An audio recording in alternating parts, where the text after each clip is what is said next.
We know the financial system runs on trust. Trust that, institutions believe in what they are selling. Trust that advice is being given in good faith.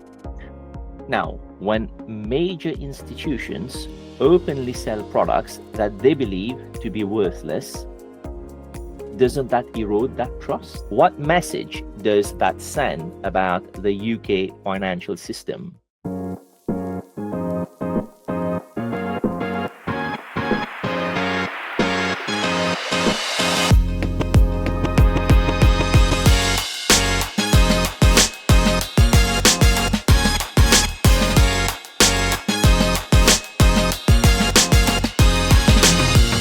Hello and welcome back to another episode of GRC in Focus. I'm your host, Asad Bakori.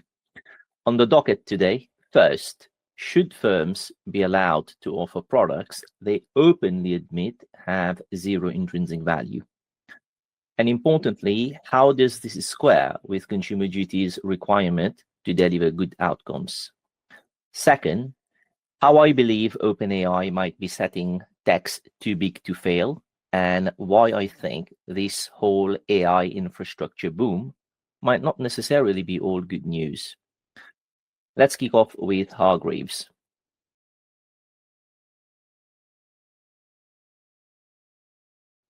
Hargreaves Lansdown, the UK's largest retail investment platform. We're talking about a company with over 2 million customers and £170 billion in assets under administration. They've just announced that they will be offering cryptocurrency exchange traded notes, so ETNs, to their customers. But then they went on to warn investors that Bitcoin has no intrinsic value, is not an asset class, and shouldn't be relied upon to help clients meet their financial goals. So we have the UK's biggest investment platform preparing to sell a product that they explicitly state has no intrinsic value. To me, this feels like, they're literally telling their customers, look, this thing that we are about to sell to you, we believe it's worthless.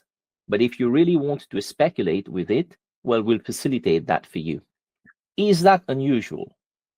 I think so.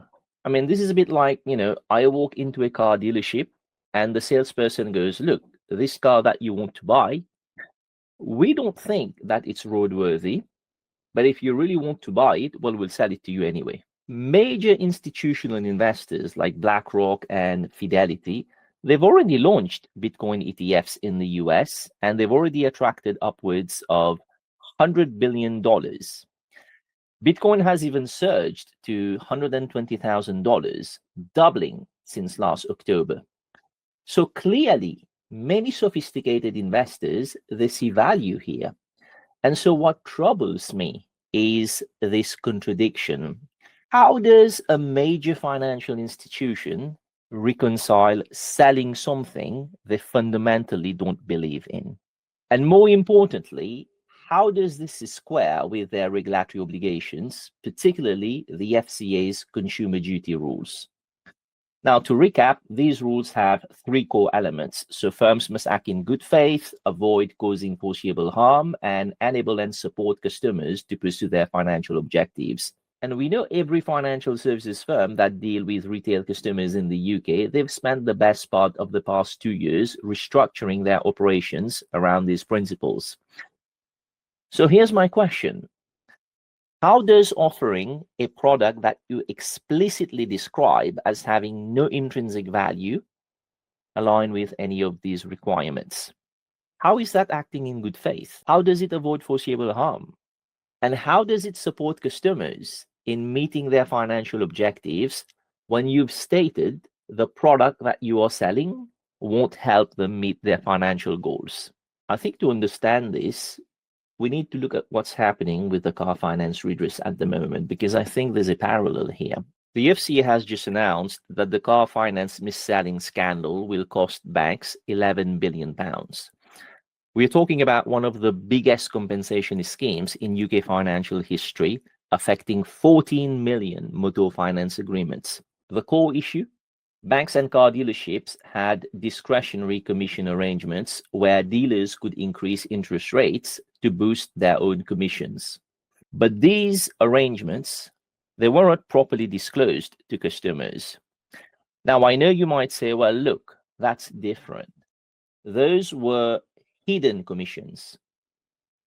If anything, Hargreaves is being completely transparent about their views on crypto. Is transparency enough?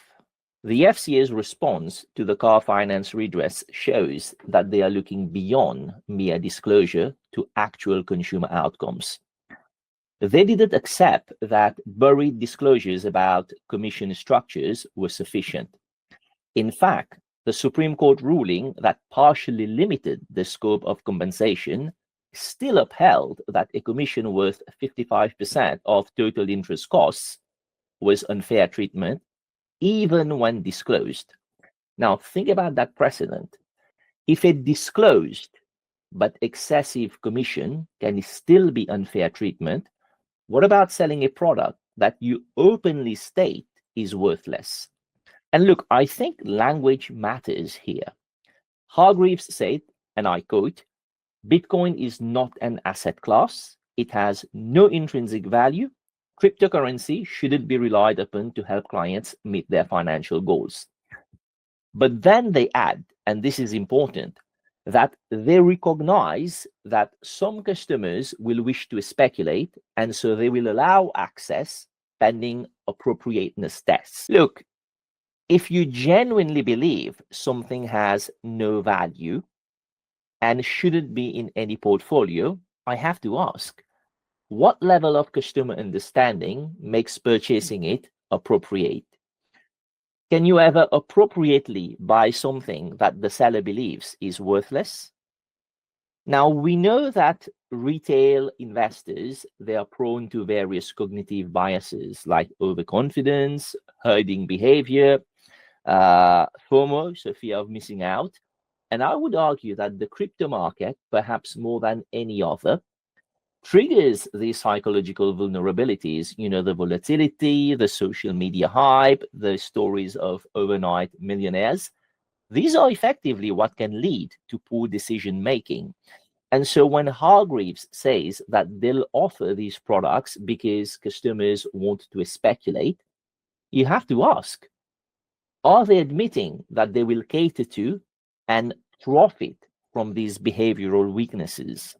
And how does that align with Consumer Duty's requirement to support good customer outcomes? And I think we need to look at the broader context here. The UK is desperately trying to maintain its position as a global financial center post-Brexit. We've seen the Chancellor, Rachel Reeves, pushing for lighter regulation to boost growth. There's this whole new UK-US task force on the markets of the future, specifically looking at crypto regulation. And so I think the government is clearly feeling pressure here. They're feeling pressure as the US races ahead under Trump's crypto-friendly administration. So I wonder whether Hargreaves' position is a microcosm of this broader tension. They don't want to lose customers to competitors like Interactive Investor and Saxo, who, by the way, have already announced that they'll be offering these crypto products without any of these caveats. And Ejibel is also in that mix. I think Hargreaves understands that if they don't offer crypto, they risk customer defection. Maybe that's why they've come up with this solution. Again, this is my personal opinion, that maybe they offer the product but they disparage them loudly.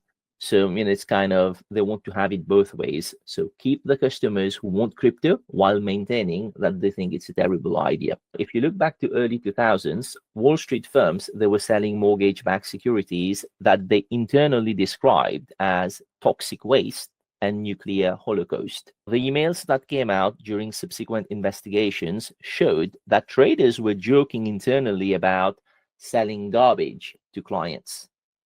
And the defense was always the same. These were sophisticated investors who understood the risks. So disclosure was provided, buyer beware. And we know how that ended. When regulators and courts reviewed those cases, The fact that disclosure was disclosed didn't absolve firms of responsibility when they knew the products that they were selling were likely to fail. Now, I know some people will argue that this is different, that Bitcoin is not toxic waste. It's a revolutionary technology. It's digital gold. It's the future of money. But the point isn't whether Bitcoin has value. Clearly, the market says it does. The point here is, what happens when a major financial institution sells something that they explicitly believe doesn't have any intrinsic value. I mean, why would a responsible financial institution facilitate access to something that they believe is truly worthless? There's another angle that we need to consider here, and that's the nature of value itself. When Hargreaves is saying that Bitcoin has no intrinsic value, they're not technically wrong. Intrinsic value means the present value of future cash flows. So, for example, dividends from stocks, interest from bonds, rent from real estate, right? At Bitcoin, it doesn't generate cash flows. Its value is entirely, you can argue, extrinsic, based on what others are willing to pay for it. So in that sense, it's a bit like gold or art. But you don't see Hargreaves warning that gold has no intrinsic value when they offer gold ETFs, right? I think Hargreaves needs to understand that the average retail investor, they don't really understand what intrinsic value means. They will interpret this as Hargreaves is saying that Bitcoin has no value. They're not going to sit around and go, well, Bitcoin has no intrinsic value, but it has extrinsic value. And so it is still valuable. Most retail investors will understand this is Hargreaves is saying Bitcoin is worthless. It has no value whatsoever, full stop. So this inconsistency tells me that their position is probably more about liability management more than anything. They want to ensure that they have a defense if crypto crashes and customers lose money. Which brings us back to consumer duty. One key principle is that firms must avoid creating complexity or inconvenience that prevents customers from pursuing their financial objectives. But what about contradictions? What about, the psychological complexity of being told simultaneously that something is worthless, but is still being offered for sale? Doesn't this create some kind of cognitive dissonance that might impact sound decision making? Consumer duty requires firms to consider the characteristics of their customer base, including any characteristics of vulnerability. Now, financial vulnerability is not just about low income or lack of education. It can also include susceptibility to certain types of, financial risks or poor decision making under specific circumstances. I would argue, given crypto's volatility and the psychological factors at play, the FOMO, the social media hype, the gambling-like characteristics, shouldn't anyone who's drawn to crypto despite warnings of worthlessness be considered potentially vulnerable? What's interesting here, the FCA banned crypto products back in 2021, citing consumer protection concerns. But they've just reversed their position this year. So last month, they basically said that the market has matured. I'm not entirely sure what exactly has matured, if I'm honest. Okay, we have institutional adoption, and we know some countries have already rolled out regulatory frameworks. For example, in the US, we have the Genius Act. In the EU, we have MiCA. And the FCA is also actively consulting on a new crypto handbook. And they are expected to finalize the final rules by early next year. We also know that major politicians have embraced crypto. So yes, I understand that the narrative has shifted from fringe speculation to mainstream alternative asset class. Now look at the fundamental characteristics that led the FCA to ban these products in the first place. I'm not exactly sure how much of that has changed. Now, I'll tell you what's changed, though. It's the political and competitive pressure. David Gill, the FCA's executive director for payments and digital finance, he recently said that they need to be very clear that this is high risk and that people should go in with their eyes open, that they could lose all their money. Look, I think there's a big difference between high risk and no value. High risk implies potential reward, but no intrinsic value, well, that implies nothing. Now, let's consider what a legal challenge might look like. Let's say a customer loses significant money in crypto ETNs that they've purchased through Hargreaves. And let's say, they turn around and they complain, citing consumer duty. And they argue, look, you told me that this had no intrinsic value. You said it wouldn't help me meet my financial goals, yet you sold it to me and you profited from the transaction. How is that acting in good faith? How is that avoiding foreseeable harm? Could Hargreaves turn around and go, look, we were completely transparent, we warned you explicitly, and you passed our appropriateness tests. So you made an informed decision. Would that defense hold up? If I look at the car finance redress, I think I'm not sure, because the FCA has just shown that they are willing to look beyond disclosure to actual outcomes and systemic practices that lead to consumer harm. What's interesting, Nikhil Rathi, the FCA's CEO, in his recent letter to the Chancellor about loosening consumer duty rules for wholesale markets, he acknowledged that some firms have taken an unduly prescriptive or administrative approach driven by compliance and legal advisors, which suggests that the FCA recognizes that consumer duty has created a culture of extreme caution in financial services.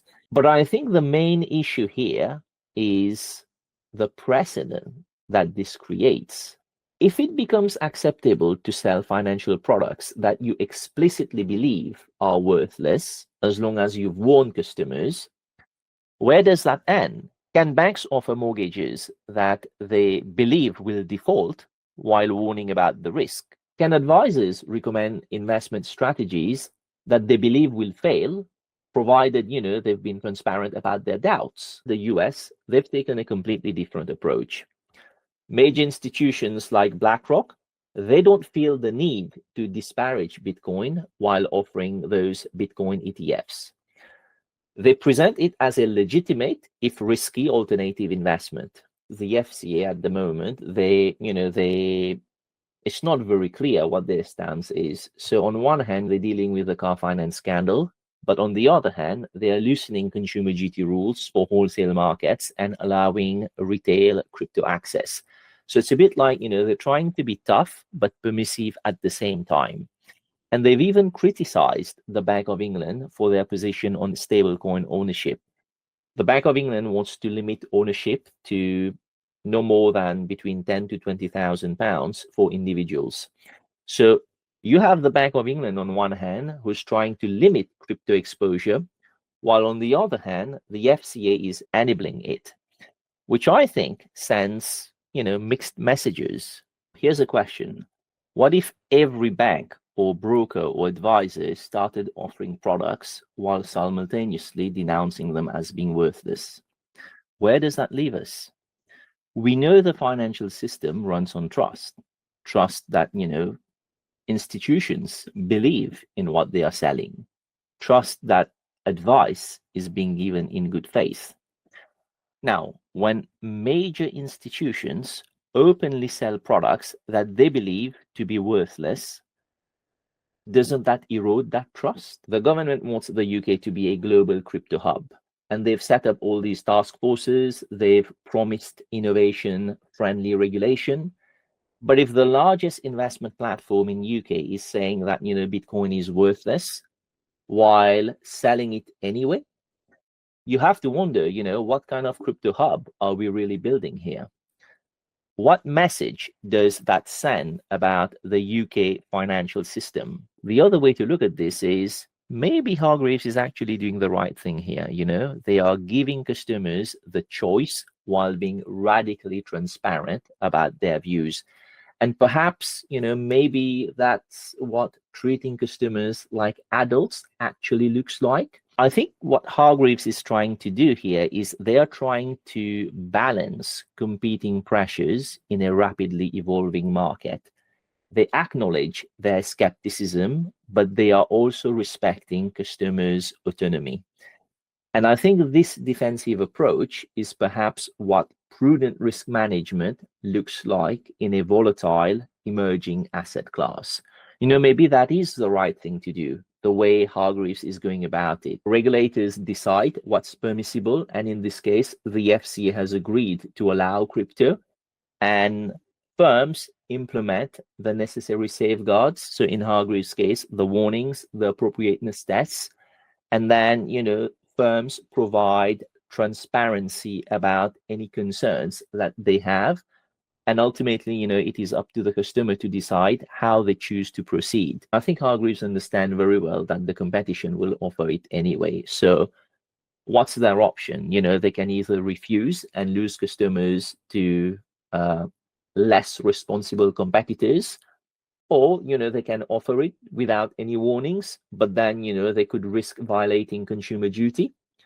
Or the third option is basically what they've decided to do. It's offer it with explicit warnings, and undertake appropriateness testing, whilst also being very transparent about their skepticism, which is exactly what they're doing. But I think Hargreaves will need to demonstrate that their appropriateness testing genuinely gates access.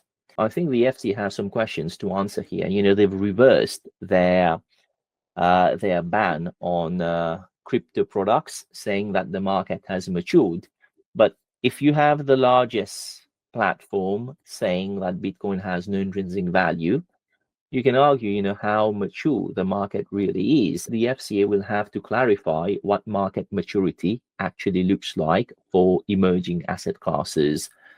They are enforcing consumer duty strictly in some areas, like, for example, the car finance redress. I wonder, will they apply the same scrutiny to crypto? Or will the political pressure to support innovation and compete with other financial centers lead to a lighter touch? Now, as this market develops, I'll be watching for a number of things. First, how many customers actually buy crypto through Hargreaves despite their warnings? Because if the numbers are significant, what does this say about the effectiveness of those disclosures? And then secondly, how will the FCA respond if they are challenged on whether this approach satisfies consumer duty? And then thirdly, what happens when crypto has another major crash? Will Hargreaves' warnings protect them from liability, or will customers argue they were failed by an institution that sold them something they believed was worthless? Let's move on to the next item. I'll unpack the broader systemic risk from OpenAI and AMD's partnership beyond the headline story, and I'll discuss why everyone is incentivized to ignore the downside. Now, the clickbait version here is OpenAI gets $27 billion in equity for only $1.6 million. But that's not actually what's happening. OpenAI and AMD have recently announced what they're calling a strategic partnership, whereby OpenAI commits to buying roughly $300 billion in chips from AMD. This represents 6 gigawatts of computing capacity. The deployment will be progressive, scaling through 2030. And under this partnership, AMD is granting OpenAI warrants. A warrant is essentially the right to purchase shares in the future at a pre-agreed price. And in this case, the warrants give OpenAI the ability to acquire what could be roughly a 10% stake in AMD. And at current valuation levels, That 10% translates to approximately $27 billion in value. But there's a twist. OpenAI is not paying cash upfront for that exposure. Instead, the warrants have been structured as performance vesting instruments, meaning OpenAI doesn't get that 10% stake on day one. They have to earn it. How do they earn it? By actually following through on the commitments under the partnership. So in plain language, by making good on the long-term chip purchase commitments. So to be clear, this is not a $27 billion gift that cost OpenAI $1.6 million. Yes, OpenAI can exercise warrants on 160 million shares at 1 penny per share, so implying they do get $27 billion in theoretical value for $1.6 million. But there are vesting conditions. OpenAI only gets that full 10% if the partnership performs. And that's intentional. It means AMD doesn't suffer immediate equity dilution. Instead, dilution happens, if it happens, only after AMD has, in theory, already captured the benefit of OpenAI's hundreds of billions in orders, and once that value is reflected in AMD's market position. Now, this is important from AMD's board perspective because, this says we're not handing out 10% of the company up front. We are offering upside to a strategic partner whose success is also our success. And dilution only occurs if value has already been created. Now, what's interesting here, following this announcement, AMD's share price ripped 38% intraday. And at the time of recording, I believe they are trading at 1.5 times their pre-announcement figures. Now, worth noting that the terms of this partnership is structured over a multi-year period, which means both parties have enough time to build genuine value and to test whether, this partnership actually works. But also, this allows the market to validate whether the economics makes sense. So, definitely not an overnight play. Why did they have to structure the deal in this manner? Well, I think there's a couple of reasons, but, let's start with AMD. AMD is trying to break into AI accelerators, a market that NVIDIA dominates. And NVIDIA currently owns, according to some analysts, anywhere between 80 to 95% of market share in high-end AI accelerators. So AMD's challenge is structural.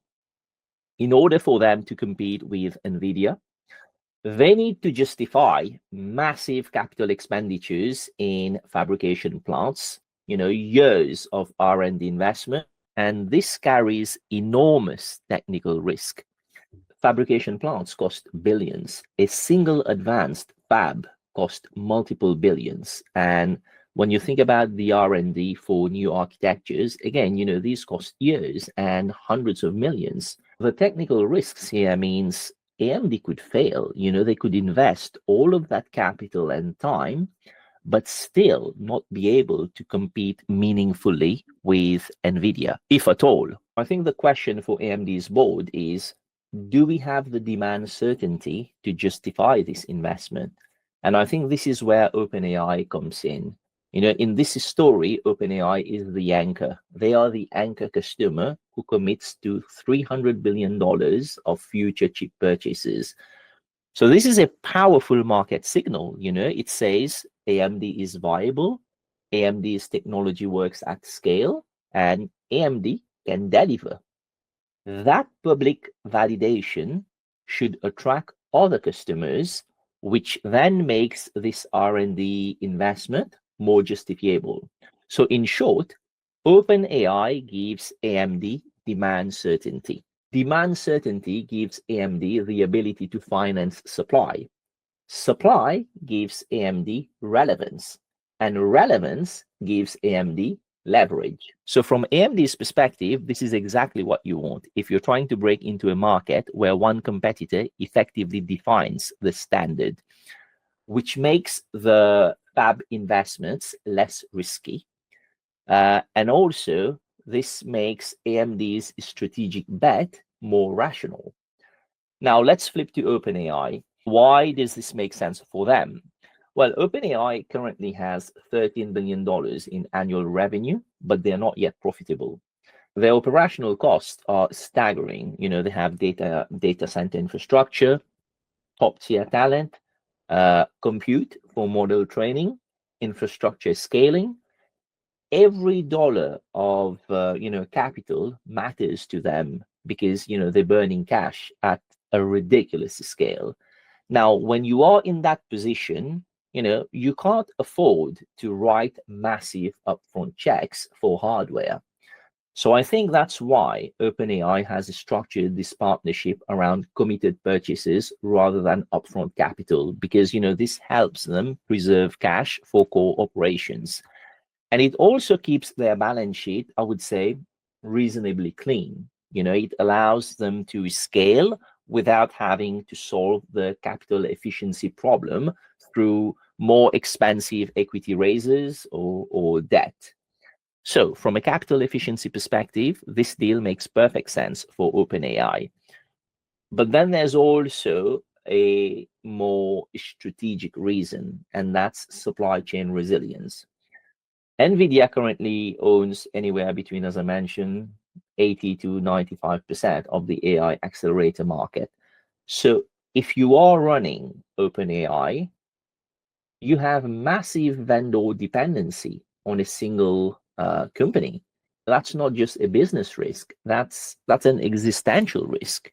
Because if something happens to NVIDIA, whatever that may be, supply disruption, geopolitics, or if they turn around and they raise prices, or maybe they slow their innovation, this would impact OpenAI's entire infrastructure, right? Now, by creating a viable AMD alternative, OpenAI is not just negotiating for better terms. They are building supply chain resilience because, if something happens to NVIDIA, now they have a credible plan B. And if AMD's technology work, then they can diversify their infrastructure spend, right? And then there's the obvious upside. If AMD successfully challenges NVIDIA and they manage to grow their business by, whatever, 10 times, 20 times, or 50 times, OpenAI's 10% stake will be worth hundreds of billions. I think that's the asymmetry that OpenAI is betting on. You make the strategic bet on supply resilience, and then you get equity upside if it works out. So, both companies, I would say, have very rational and value-creating reasons for this deal. Clearly, on the surface, this looks like a smart partnership. But here's what concerns me. OpenAI doesn't just have commitments to AMD. They have major commitments to multiple parties across their entire infrastructure ecosystem. So, 100 billion commitment to NVIDIA. That's a combination of direct investment and chip purchases. 300 billion commitment to Oracle in computing power over 5 years. They also have commitments for 7 gigawatts of data center capacity to SoftBank. And they also have commitments for custom chip development to Broadcom. And these are just the publicly disclosed ones. Obviously, I don't know about anything else that hasn't been disclosed. And so when you add all of this up, suddenly you're looking at roughly $1 trillion in infrastructure commitments. Now, I know these are not debt obligations that are sitting on OpenAI's balance sheet. They are not structured as loans or bonds with explicit maturity dates or interest rates, but they are still purchase commitments. They are commitments to buy a specific infrastructure from a specific vendors over specific timeframes. So effectively, OpenAI has obligated itself to spend roughly $1 trillion on infrastructure, and this is where I think the systemic risk creeps in, because each of these vendors now, AMD, NVIDIA, Oracle, SoftBank, They are now economically dependent on OpenAI's continued success and liquidity. They're all betting that OpenAI can generate enough revenue to service these commitments. And they are all assuming that OpenAI will be able to pay. That assumption is in their financial projections. That assumption is what's, driving their capital allocation decisions. That wouldn't be a problem if OpenAI was profitable, but they are not. And, they're burning through cash. So my concern is, what happens if the AI narrative slows? What if customer adoption of AI doesn't materialize at the rates that, everyone has projected?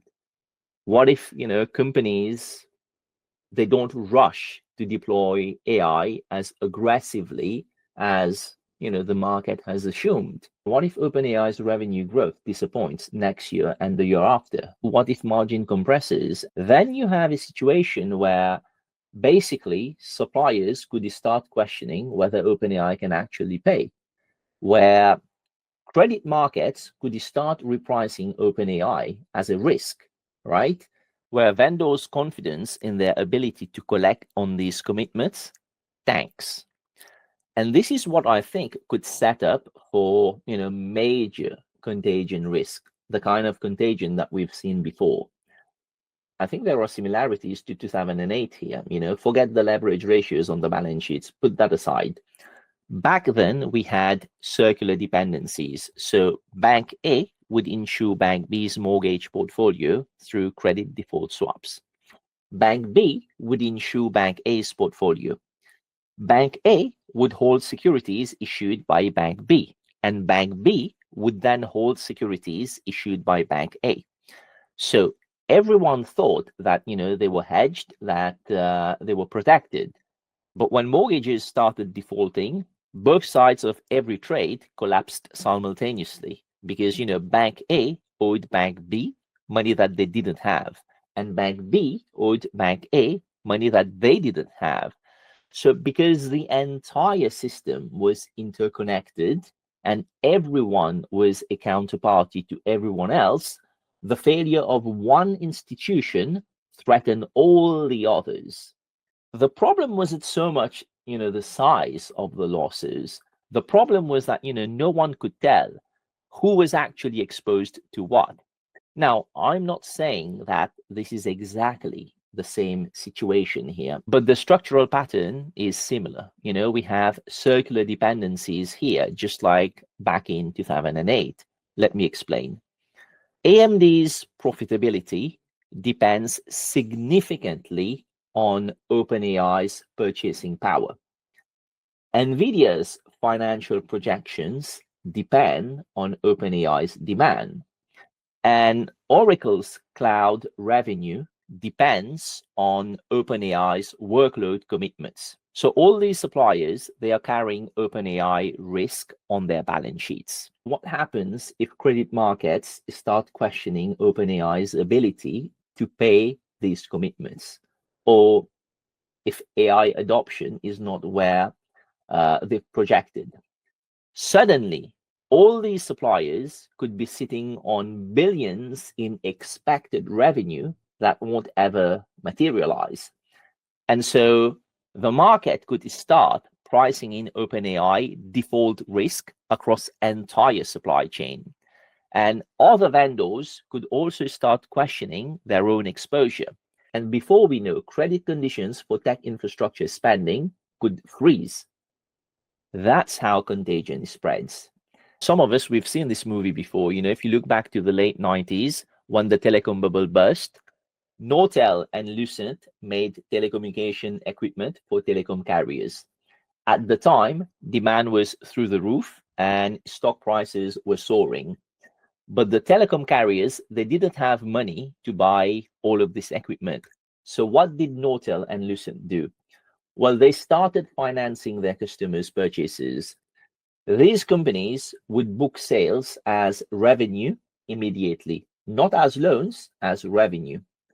So their revenue grew and stock prices soared, and their executives collected massive bonuses based on that revenue growth until customers couldn't repay the loans because the loans were never economically viable in the first place. These were just mechanisms to move money in a circle and claim it was revenue.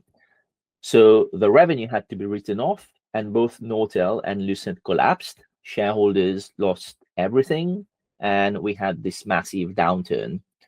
Now, why am I bringing this up? Well, James Anderson from Bailey Gifford, he compared this deal to those dot-com era disasters. Not identical, I know, but there are some parallels.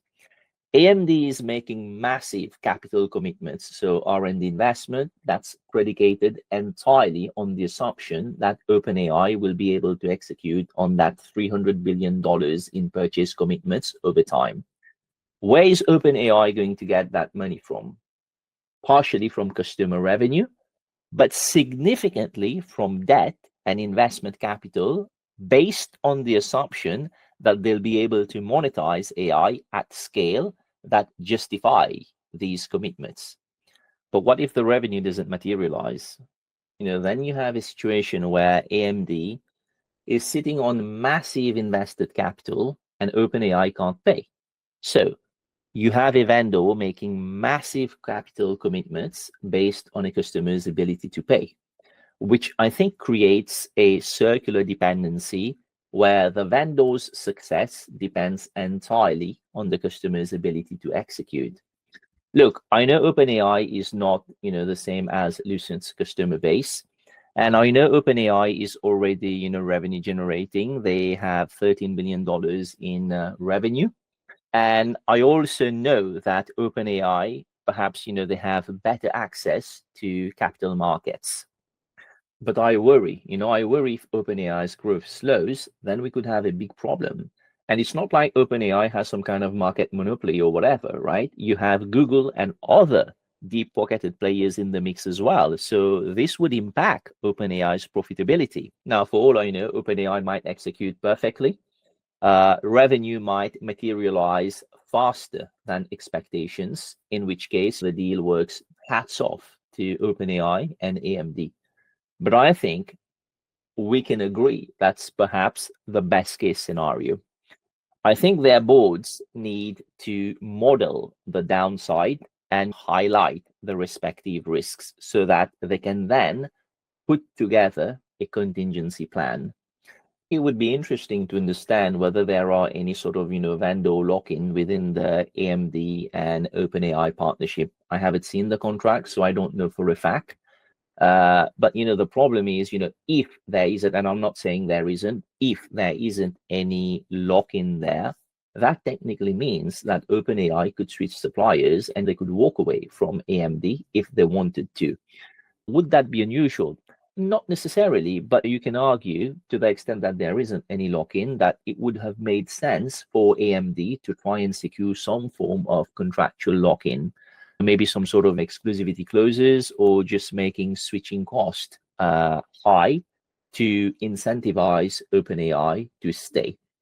But I can totally understand why OpenAI would want to push back on this, and dare I say push back very strongly. I think these boards understand very clearly that with lock-ins, entanglement can get messy.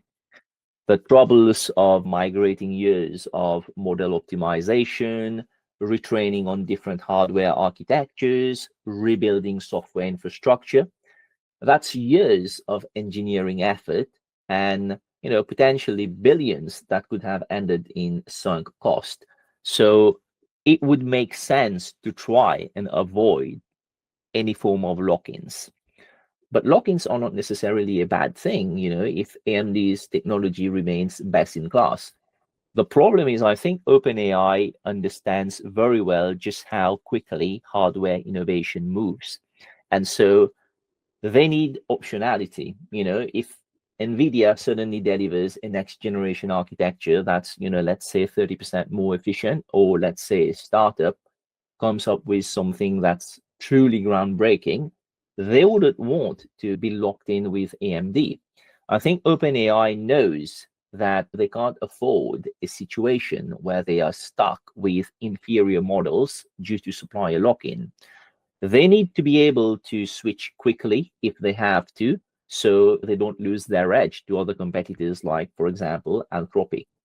Now, what's interesting, when Microsoft invested $13 billion in OpenAI and structured an exclusive partnership where Microsoft was effectively OpenAI's only cloud provider, what started as an exclusive partnership eventually became a flexible arrangement. So OpenAI recently announced partnerships with Oracle and CoreWeave to diversify its compute infrastructure. So Microsoft's exclusivity is gone, although Microsoft is still a major partner, to be clear, but they no longer have the exclusive partner status. OpenAI has options now. Why does this matter? Well, I think this shows that with strategic partnerships, even deeply integrated ones with massive financial commitments, they have expiry dates. Because as companies grow and markets evolve, the incentives that made the partnership attractive initially can very well become constraints. Lock-ins, while desirable initially, these can become a disadvantage over time. And I think neither party wants to be in a situation where, 5 years from now, they are trapped in some sort of arrangement that no longer makes strategic sense. OpenAI wants to have the flexibility to be able to diversify its hardware sourcing, not because AMD might fail, but because the technology landscape itself might shift. And I would imagine that AMD would want the flexibility to be able to sell to other customers without needing any form of permission from OpenAI. So neither party wants this strategic partnership to become a drag on their ability to adapt. So if it turns out that this strategic partnerships doesn't have any lock-in, I could totally understand why that would make sense. It's also worth highlighting that the AMD OpenAI deal is not happening in isolation. This is part of an industry shift toward vertical integration. Google is building custom chips and integrating them within their cloud infrastructure, and Amazon and Microsoft is also doing the same. And I would expect that Anthropic and the likes will follow suit as well. So you have all the big players building their own hardware stack and cloud infrastructure. That's a structural shift, and it matters because it concentrates the industry around a few large players, meaning the smaller players will get squeezed out, and the overall ecosystem becomes more concentrated, more interdependent, and so more vulnerable to shocks, which again creates systemic risk. Now, there's also a political dimension here. Let's start with geopolitics. If there's a disruption in supply chain, given AMD depends on manufacturing in Taiwan, OpenAI's compute infrastructure will be impacted directly. So OpenAI needs to think about how resilient their supply chain is. And then you have national security. Tech companies have successfully positioned AI leadership as a matter of national security, meaning this is top priority. The US-China AI competition has become the defining tech story of the decade, and governments absolutely cannot let China win AI. I mean, at least that's how it's been framed. So when OpenAI wants to make aggressive infrastructure commitments, when they want to lock in AMD supply, when they want to pursue vertical integration, the political response will be a resounding yes, go ahead, because we need to beat China. And that political incentive makes it very hard for any regulator to impose any meaningful constraints on these tech companies. No elected official wants to be the person who destroyed American AI leadership and be blamed for letting China win.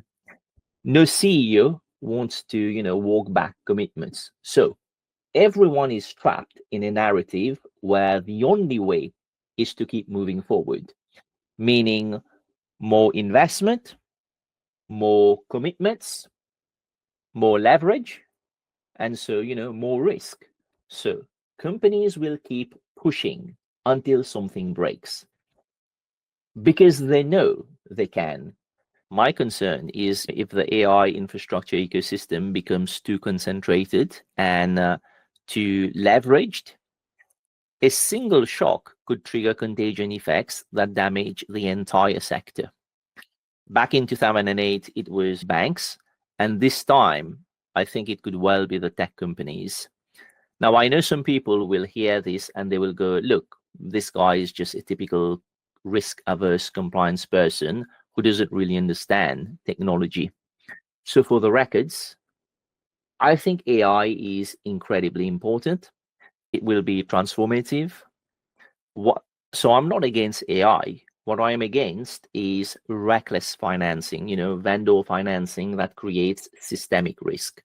I'm against governance failures that can harm the very innovation that we're trying to promote. If we fix these now, we fix this problem, AI development can continue. And companies can continue to invest in AI infrastructure. They just need to do it with sustainable financing and proper risk management. Because I would rather, we see steady, responsible AI development over the next 20 years than, a boom and bust cycle that destroys the entire sector. I think the way we are setting up is not sustainable.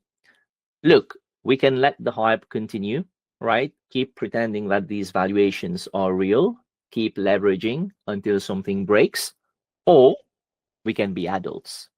Now, I can keep going on here, but I think I've made my point. That's a wrap for today. Thanks for listening. If you've enjoyed this episode, please share it with your network. Until next time, stay compliant.